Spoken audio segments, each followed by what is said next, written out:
I'm Amy and this is Maya. Maya's 2.5, nearly 2.5, and she was diagnosed with infantile spasms at 5 months old.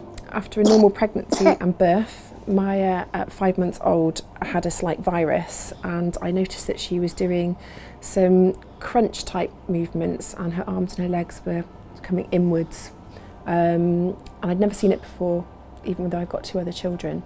I took her to the GP, and the GP said that it's quite possibly a virus, and she had slightly pink ears and throat, and said to monitor it and bring her back if there was any more episodes.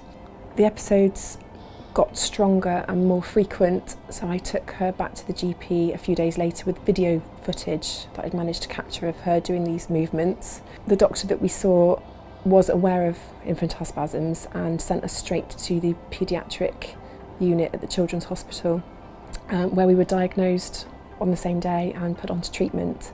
When we were told that it could be infantile spasms, it doesn't sound like anything majorly serious, and it wasn't until I got to the hospital and we were waiting to be seen that I looked up infantile spasms on my phone and saw how serious it was, and also saw that the movements in the videos online were exactly what Maya had been doing. I noticed a change in Maya in that she'd stopped making eye contact and she'd stopped smiling. And I put it down, at the time I put it down to the fact that she had a virus. But I remember feeling that it had been a long time since I'd had eye contact with her. She'd stopped rolling and had stopped holding her head up. And that was something, I knew that made me feel that there was really something not quite right.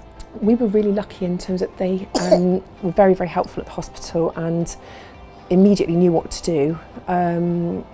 I've witnessed a lot of families that don't have that initial diagnosis as quickly as we had.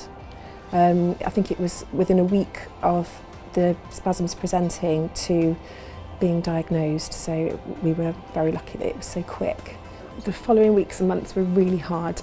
We were in hospital and in a room on our own because she was immune suppressed due to the treatment that she was on. The first treatment that we tried, which was prednisolone, didn't quite get control of the spasms, so they added in an anti-epileptic drug called Vigabatrin, which was really harsh on her and us, and we really felt that we would never see her smile again or make eye contact or reach and grab for a toy.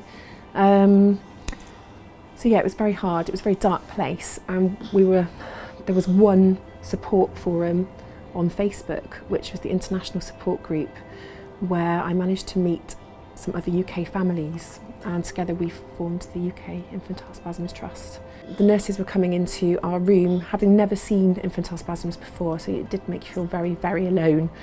So to find other people online and also people in the UK fairly locally was a lifeline for us, especially people who'd been through it before and been through the treatment process and who knew kind of what to expect. I think that in itself was a real help. Maya's really well now at 2.5. She's been incredibly lucky. Once we'd weaned the medications, the smiles and the eye contact came back. At 2.5 now, she speaks 2 languages.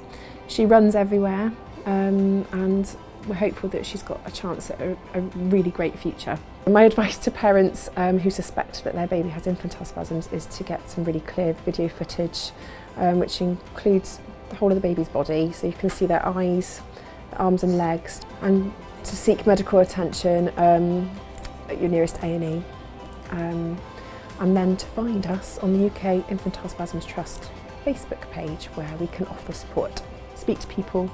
Don't lose hope in your child. There's lots and lots of children who are doing really well after diagnosis, and just to enjoy your child as well. It's so easy to get caught up in all the negatives. Just take one day at a time.